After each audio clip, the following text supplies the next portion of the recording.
He thought he was fatherless, until a stranger's laugh disappeared and the truth showed up on a bank monitor. People in the lobby didn't even look twice at the kid when he walked in. That's what made the moment hit harder later.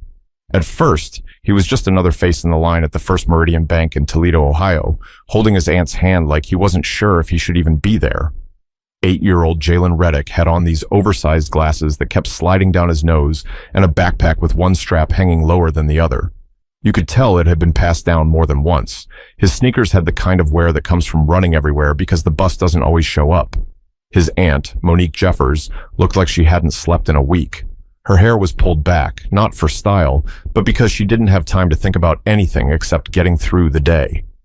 She worked overnight at a warehouse outside town, and sometimes an early morning like this meant she hadn't even gone to bed yet. "Baby, remember what we practiced?" Monique whispered, kneeling a little. Jalen nodded, clutching the worn debit card in both hands like it might fall apart if he loosened his grip. "Just ask to see my balance," he said quietly. "Exactly. Don't let nobody rush you. Take your time." They moved up in line. The place smelled like lemon floor cleaner and printer ink. A man in a suit nearby tapped his phone like every second wasted was costing him money. In a way, it probably was. That man was Sterling Hawthorne. People in town recognized him even if they'd never met him. Real estate, development, charity galas. His picture showed up in the local paper every few months. He wasn't mean-looking, just polished, like someone who always had somewhere better to be. He gave Jalen a quick glance, then went back to scrolling. When the teller called them forward, Jalen stepped up first. His voice wasn't shaky, but it was small. "Hi, I want to see my balance." The teller, Rachel and Gwen, smiled the way adults do when kids say something cute. "Of course. Do you have your card?" Jalen handed it over carefully, like it was glass. Monique placed a few papers on the counter, too. "His mother passed last year," she explained softly. "We're just trying to understand what's in his account. Nobody ever explained none of this." Rachel nodded, her expression softening. "I'm so sorry for your loss. Let me take a look." Sterling glanced over again, just enough to catch the moment Jalen pressed his chin against the counter, watching the screen like it might reveal a secret. Sterling let out a quiet breath through his nose, almost a laugh, not cruel, just amused. Maybe he was thinking the same thing everyone else assumed. A kid asking about a bank balance usually meant birthday money, maybe a few dollars from doing chores. But then something changed in Rachel's face. Her smile faded, not in a dramatic way, but like someone flipping a switch without meaning to. Her eyes flicked to the monitor, then back to Monique, then to Jalen. Give me just a moment," she said, standing up straighter. Monique looked confused. "Is everything okay?" Rachel didn't answer right away. She signaled for another employee, the branch manager, Clarence Duvall, who walked over with a calm, serious look. Sterling stopped scrolling. You could almost feel the room tighten, even though nothing had happened yet. Jalen's fingers curled around the edge of the counter. "Did I do something wrong?" Monique placed a hand on his shoulder. "No, baby. You good." Clarence leaned in, looking at the screen. His eyebrows lifted just slightly before he cleared his throat. "Ms. Jeffers, we're going to need to verify a few things. Would you mind stepping into one of our offices?" Monique blinked, thrown off. "For what? We just came to check the balance." Clarence hesitated, choosing his words. "There appears to be a significant amount in this account." Sterling stopped pretending not to listen. His phone lowered. People in line started paying attention without trying to. Jalen looked up at his aunt, eyes wide. "But I just wanted to know what's mine." Monique swallowed hard. "That's all we came for." Clarence opened the small gate and motioned for them to follow. Nobody was laughing anymore, not even Sterling. But the real shock hadn't even started yet. The office they were led into wasn't fancy. Just a small room with a window that looked out into the parking lot and a table that had been wiped down so many times the surface had lost its shine. Clarence closed the door gently, like he didn't want to draw attention, even though everyone outside already sensed something unusual was happening. Monique sat down slowly, still gripping her purse like someone might snatch it away. Jalen stayed standing beside her chair, his backpack sliding off one shoulder until he lifted it back up again. Rachel entered after Clarence and took a seat across from them. Her cheerful tone was gone, replaced with something careful. "Ms. Jeffers," she began softly, "there's a large balance connected to this account, much larger than what we typically see for a minor." Monique blinked twice. "Large how? Like a mistake?" Clarence folded his hands. "The amount is a little over 2.4 million. For a second, nobody made a sound. Even the clock on the wall seemed to stop. Jalen's mouth fell open just slightly, but he didn't speak. Monique leaned back like the air had pushed her. "That don't make sense," she said quietly. "We ain't never had that kind of money." Rachel slid the paperwork closer. "According to what's on file, this was set up as a trust by a man named Dorian Reddick about 8 years ago. Is that Jalen's father?" Monique exhaled through her nose, staring at the table. "He wasn't around. Left before Jalen was even born. Never sent a dollar. Never called. I thought he was dead, to be honest." Jalen lowered his eyes. He didn't ask questions. Not yet. He just pulled at the loose thread on his backpack strap. Clarence continued, "It appears the trust was never activated because certain documents were missing. Now that we've been notified of his mother's passing, the bank is required to update account access." Monique shook her head slowly. "Dorian didn't have that kind of money. He was working at a garage when I last saw him. I don't understand any of this." Rachel glanced at Jalen. "Do you have any relatives who might know more? Anyone who stayed in contact with him?" "No," Monique said sharply, then softened her voice. "Sorry, it's just, this is a lot." Jalen finally spoke. "So, it's mine?" His voice was quiet, but it filled the room. Clarence nodded once. "Yes, legally, the funds belong to you. But because of your age, there are rules. You can't use the money freely until—" "I don't want it for me," Jalen interrupted. "I just wanted to know." Monique rubbed his back gently. "Baby, why you so worried about money anyway?" Jalen hesitated, then looked at the floor. "Kids at school say stuff. I just wanted to see if I had anything." Monique's face tightened. Not angry, more like someone trying not to cry. "You don't gotta prove nothing to nobody." But before she could say more, there was a knock on the door. Sterling stood there. He wasn't smiling. He looked almost unsure if he should even be interrupting. "I'm sorry," he said, clearing his throat. "I couldn't help overhearing. I just wanted to check if everything is all right." Monique stared at him, surprised. "We don't know yet." Sterling nodded once and stepped inside only after Clarence motioned that it was okay. "I shouldn't have laughed earlier," Sterling said, looking directly at Jalen. "That was rude. I thought you were just asking about a few dollars. I didn't realize—" "It's fine," Jalen replied quickly, even though it clearly wasn't. Sterling sat in the chair near the wall, hands clasped loosely. He wasn't acting like the polished man from the lobby anymore, more like someone who couldn't shake the feeling that he'd just walked into something bigger than himself. "Dorian Reddick," Sterling repeated quietly. "I knew someone by that name years back, worked construction on one of my projects in Mansfield. Quiet guy, kept to himself." Monique's eyes widened. "You knew him?" "I wouldn't say knew," Sterling corrected. "We talked a few times. He disappeared one day. Nobody ever said why." Jalen swallowed. "Did he seem like he had money?" Sterling shook his head. "Not at all. That's what's confusing." The room fell silent again, but it wasn't the same kind of silence as before. This one had weight to it, like everyone was suddenly standing at the edge of something they couldn't see yet. Clarence finally spoke. "Ms. Jeffers, we'll need additional documents before any decisions can be made. Birth certificate, custody papers, identification. For now, nothing changes today." Monique nodded slowly. "Okay." Jalen looked disappointed, not about the money, but about leaving with no answers. Sterling stood. "If there's anything I can do to help, please let me know." Monique didn't respond right away. She was still processing everything. They walked out of the office together, and the lobby suddenly felt too bright. People weren't staring, but somehow it felt like they were. But the hardest questions were still waiting outside those doors. Outside the bank, the morning had fully settled in. Cars rolled past on Monroe Street, sunlight bouncing off windshields, and the sound of a city waking up felt completely out of place compared to what had just happened inside. Monique pressed her key fob, and the old Honda made a weak beep. Jalen climbed into the back seat without saying anything. Sterling paused near the passenger side, unsure if he should walk away or speak. Monique leaned against the open door, rubbing her forehead. I'm sorry for stepping in back there, Sterling said quietly. I just didn't feel right to walk out. Monique exhaled. We ain't used to folks paying attention unless something's wrong. There wasn't bitterness in her voice, just honesty. Sterling glanced at Jalen through the window. He reminds me of a kid I used to know, smart, but carrying more than people realize. Monique closed the door halfway, leaving it cracked. I don't know what we're supposed to do now.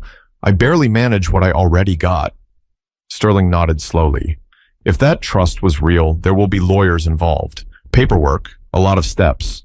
Don't let anyone rush you. Monique eyed him carefully. Why do you care?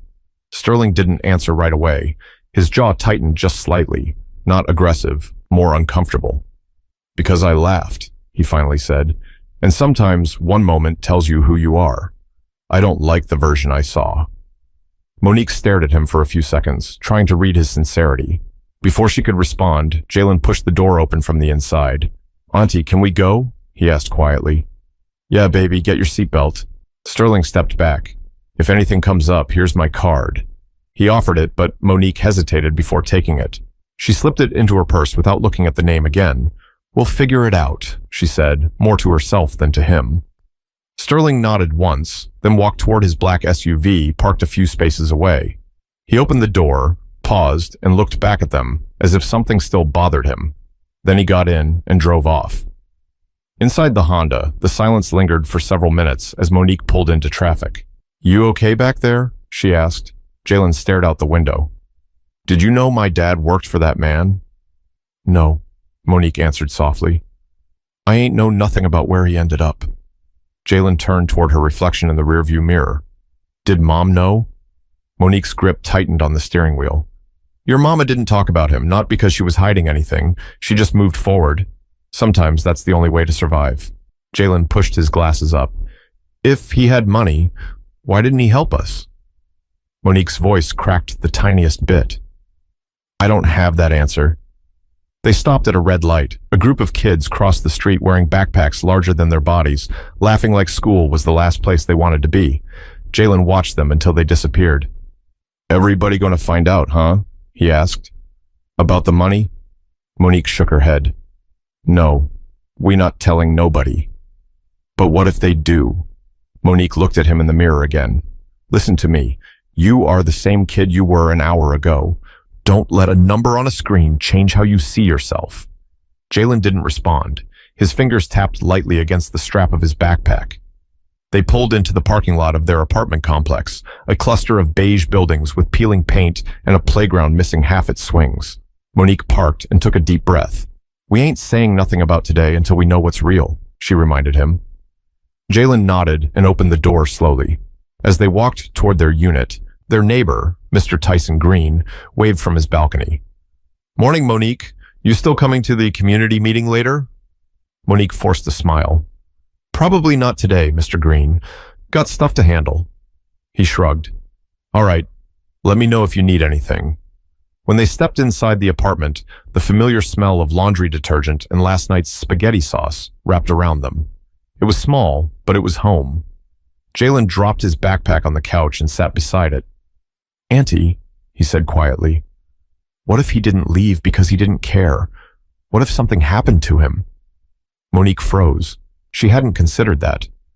I don't know, she admitted, but maybe we should try to find out. Jalen looked up, eyes steady. I want to know who he was. Monique sighed, sitting beside him. Okay, we'll start with what we got. But neither of them had any idea how many doors that simple decision was about to open. Monique didn't plan on going anywhere else that day, but her mind wouldn't let her sit still. After Jalen settled at the kitchen table with a bowl of cereal, she pulled out the folder of papers that had been left behind after his mother passed. Most of it was hospital forms, school records, and unopened mail, but buried near the bottom was something she didn't remember seeing before. A faded envelope with no return address. Her hands paused. Jalen noticed. What's that? He asked, lifting his spoon halfway. I don't know, Monique murmured. It must have been mixed in with your mama's things. She opened it carefully so the paper inside didn't tear. A single sheet, typed, no signature, just one line that made her chest tighten. If anything happens, Contact attorney Raymond Kellis in Columbus. Jalen leaned forward. Who's that? I never heard of him, Monique said, but her voice wasn't steady. She grabbed her phone and typed the name. His law office popped up instantly, real, active, and not the kind of place everyday folks walked into without a reason. You think we should call him? Jalen asked. Monique didn't answer right away. Calling a stranger about $2.4 million felt like walking into traffic. She took a breath. Let me think first, she said. We don't want to rush nothing. But thinking didn't make the wait go away. Before she could decide, there was a knock at the door. 3 quick taps. Jalen's eyes widened. Who is that? Monique stood, suddenly alert. They weren't expecting anyone. She checked the peephole and felt her stomach drop. Sterling. She opened the door halfway. What are you doing here? Sterling looked uncomfortable, which was surprising for someone who usually seemed so sure of himself. I know this is unexpected. I shouldn't have come without calling. Then why did you? Monique asked, not moving aside. He held up a folded paper. I went back to my office and called someone who worked with me during the project I mentioned. They confirmed something I didn't know earlier. Dorian didn't just disappear. He left after an accident. Jalen appeared beside Monique, peeking around her arm. What kind of accident? Sterling hesitated. A serious one. Someone got hurt on the job site. Dorian was questioned, but he wasn't charged. After that, he was gone. Monique narrowed her eyes. You're telling me this now. Why? Sterling exhaled slowly.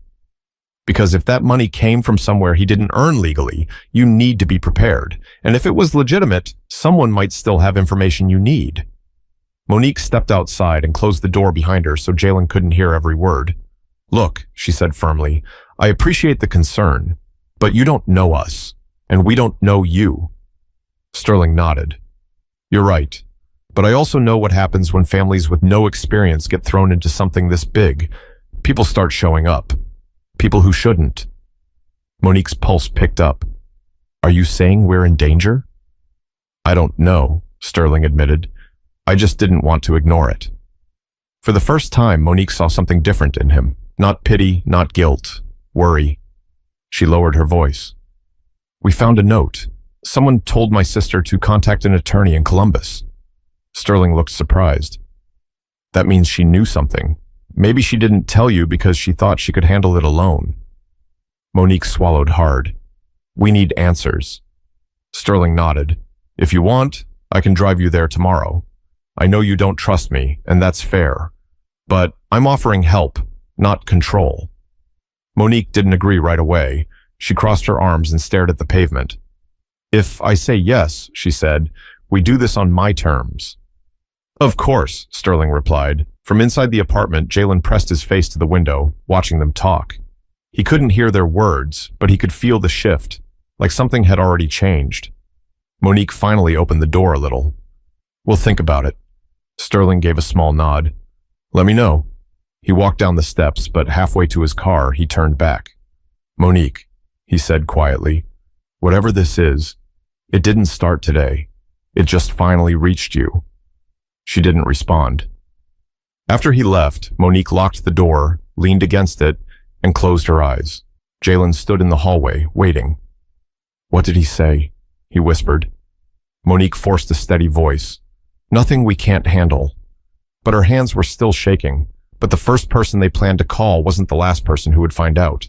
Monique didn't sleep that night. She lay on the couch staring at the ceiling while the refrigerator clicked on and off in the kitchen. Around 6 in the morning, she sat up, rubbed her face, and made a decision before her mind could talk her out of it. They were going to Columbus. Jalen walked into the room wearing pajama pants and rubbing his eyes. You're up early. Monique managed a tired smile. We got somewhere to be. He blinked. Today? Yeah. Get dressed. Eat something quick. She didn't explain more than that, and Jalen didn't push. He just nodded and went to his room.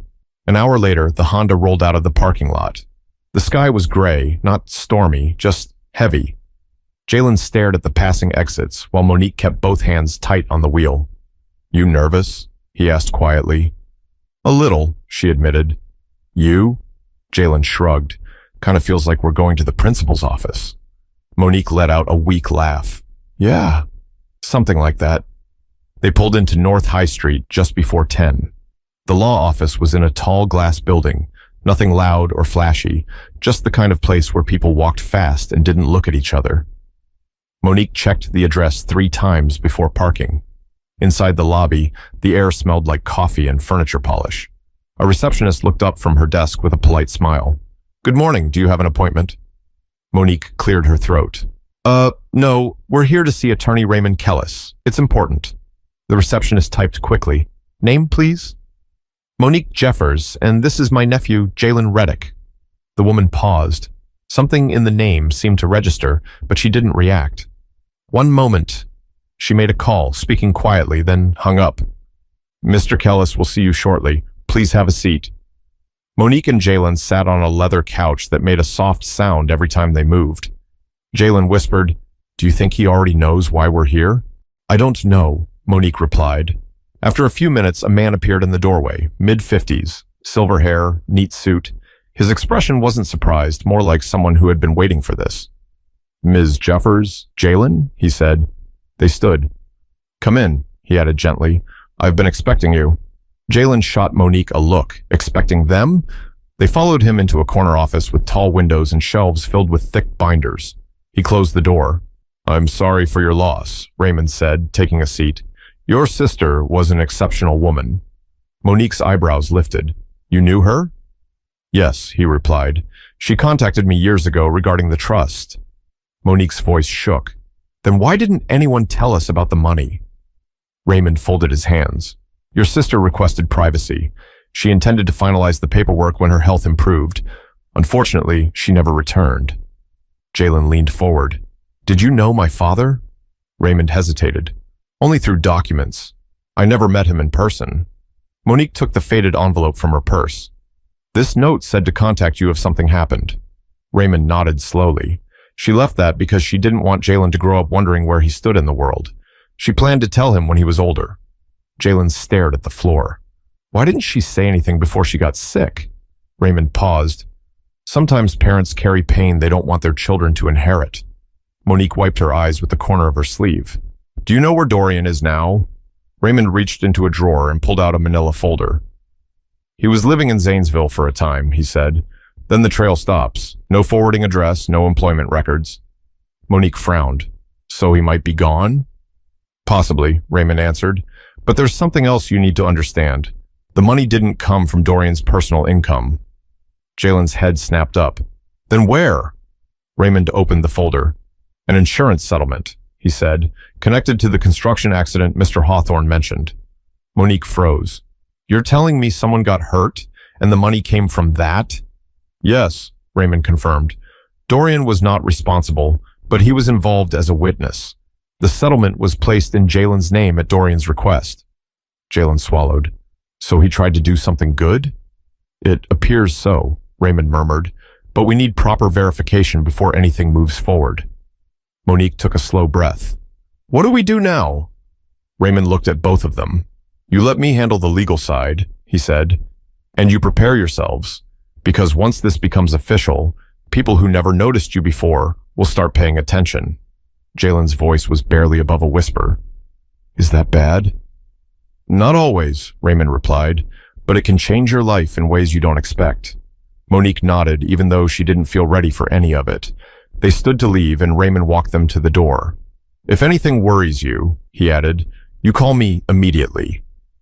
Monique squeezed Jalen's hand as they walked back into the hallway, but they didn't realize someone else had already found out they were in Columbus. The elevator doors closed, but Monique still felt like the walls were moving. Jalen stood close to her, clutching the strap of his backpack again.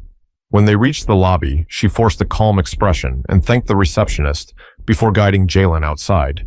The air felt colder than when they arrived. Monique unlocked the car, but before getting in, she noticed a black sedan parked across the street.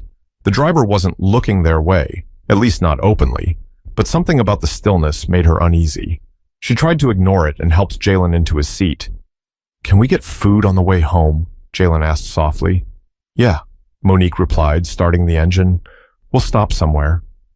Her voice didn't match the reassurance she was trying to give. As they pulled out of the parking lot, she checked the rearview mirror. The black sedan stayed where it was, not following, just sitting there. She told herself she was being dramatic. The drive out of Columbus was quiet. Too quiet for a kid who normally filled car rides with questions. Jalen stared at the window like the world outside didn't make sense anymore. "What are you thinking about?" Monique finally asked. He shrugged. "If my dad tried to help me, why didn't he stay?" Monique gripped the steering wheel a little tighter. People make choices that don't match what's in their heart. Jalen thought about that. So he wasn't bad?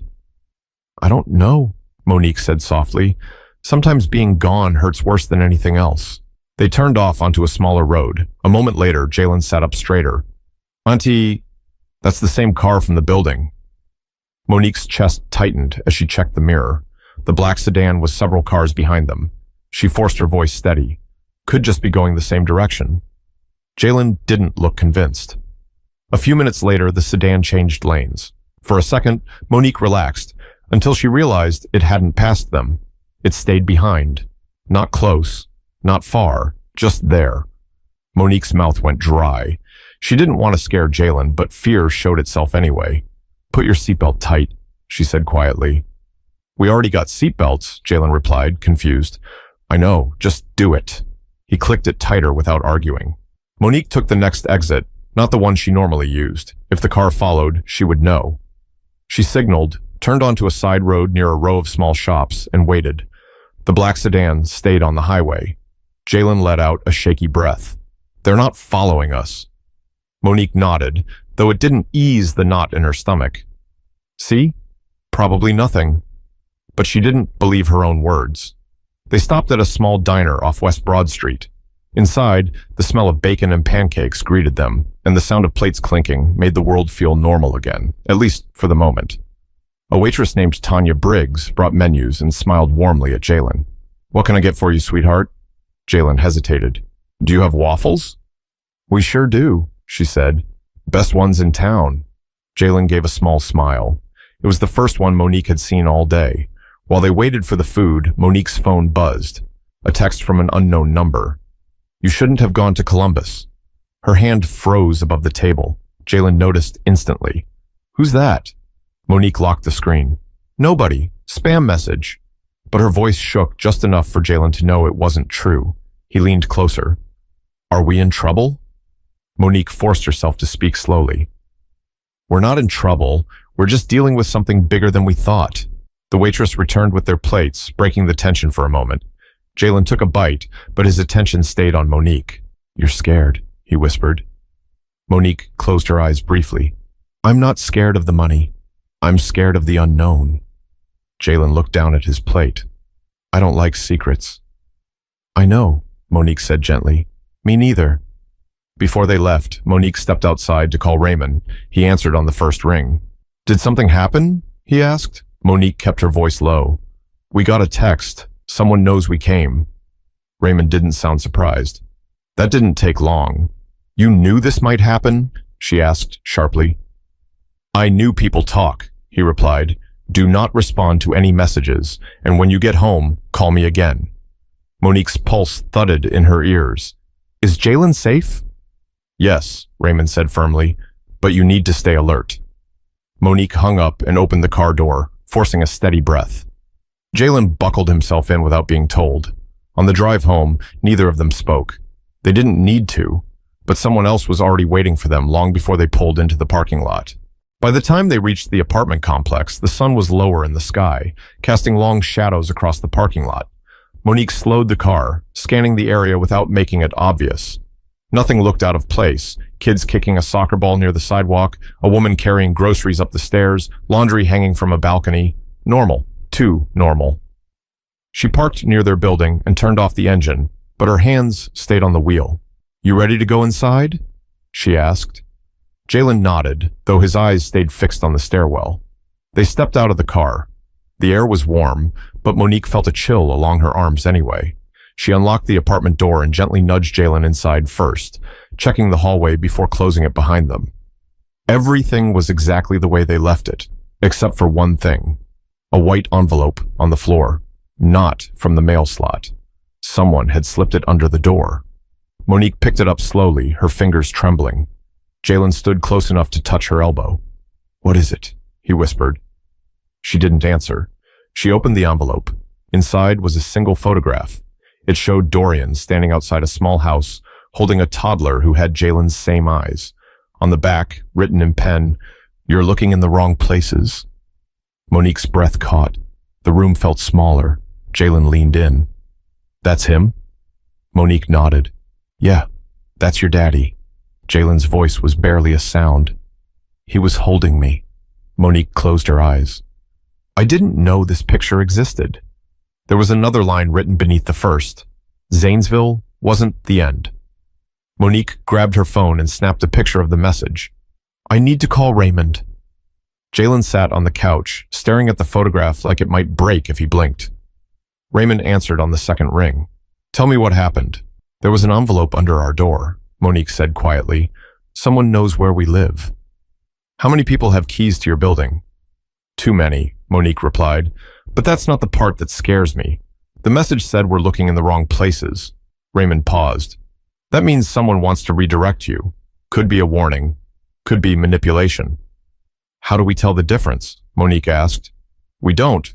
Not yet," Raymond said. "But you need to take Jalen somewhere safe for the night." Monique's pulse kicked up. "Safe? Like a hotel?" "No," Raymond said. "Somewhere familiar, but not predictable." "Do you have family nearby?" Monique closed her eyes. "My cousin lives in Lima, but we haven't talked in years." "That's better than staying where someone has already been," Raymond replied. "Leave within the hour. Call me when you arrive." She hung up and turned toward Jalen. "Pack a bag," she said softly. He looked up slowly. "Are we running away?" Monique crouched in front of him. "No, we're being careful. There's a difference." Jalen nodded, though uncertainty clouded his face. He went to his room and gathered clothes into his backpack, the same one with the loose thread. Monique packed too, moving fast but trying not to look frantic. She grabbed documents, her phone charger, and the folded envelope. Her hands shook each time she tried to zip the bag. Before they walked out the door, Jalen stopped at the hallway mirror. "Auntie," he said. "Yeah?" "If Dad tried to protect me, why would someone want to scare us?" Monique swallowed hard. "I don't know yet, but we're going to find out." She switched off the lights and opened the door. Just as they stepped outside, someone called her name. "Monique?" She turned. Sterling stood at the bottom of the stairs, hands in his pockets, looking like he hadn't moved from that spot for a while. "What are you doing here?" Monique asked, startled. "I came to check on you," Sterling replied. "Something felt off after you left Columbus." Monique stared at him, unsure whether to be relieved or alarmed. "How did you even know where we live?" "You gave me your address on the bank forms," he said simply. Jalen held his backpack straps tight. "Did you leave the envelope?" Sterling looked confused. "What envelope?" Monique studied his face. He didn't seem to be lying. "We don't have time to explain," she said. "We need to go." Sterling stepped forward. "Let me follow you, just to make sure you get where you're going." Monique hesitated. Jalen watched her silently. Finally, she nodded. "Stay behind us. No questions. No surprises." "Agreed," Sterling said. They walked to the Honda. Sterling returned to his SUV. As Monique pulled out of the parking lot, she checked the mirror. Sterling's vehicle followed at a distance. Jalen looked out the window, holding the photograph tight against his chest. But leaving the apartment wasn't the part they needed to worry about. It was who was already waiting at their next stop. The drive toward Lima was quiet, but not the kind of quiet that comes from peace. More like everyone was holding their breath at the same time. The sun had already dipped low, turning the road into long stretches of orange and shadow. Monique kept her eyes forward, checking the mirrors every few seconds. Sterling stayed several car lengths behind, just like he promised. Jalen held the photograph in his lap, tracing the outline of his father's face with his thumb. "Do you think he wanted us to find him?" he asked softly. Monique didn't answer right away. "I think he wanted you to have a chance at a different life." Jalen leaned his forehead against the window. "Then why didn't he stay for it?" Monique sighed. "Sometimes people think disappearing is the only choice they have. Doesn't make it right." The GPS led them into a neighborhood lined with single-story houses and mailboxes that leaned a little from years of weather. Her cousin, Tasha Branson, lived at the end of the street, in a blue-sided house with a porch swing and a yard full of toys. They pulled into the driveway. Before Monique even got out of the car, the front door opened. Tasha stepped outside wearing sweatpants and holding a baby monitor. Her eyebrows lifted in surprise. Monique? Girl, is that really you? Monique forced a smile. Yeah, it's been a minute. Tasha came down the steps and hugged her without hesitation. You okay? You sound weird on the phone. Monique swallowed.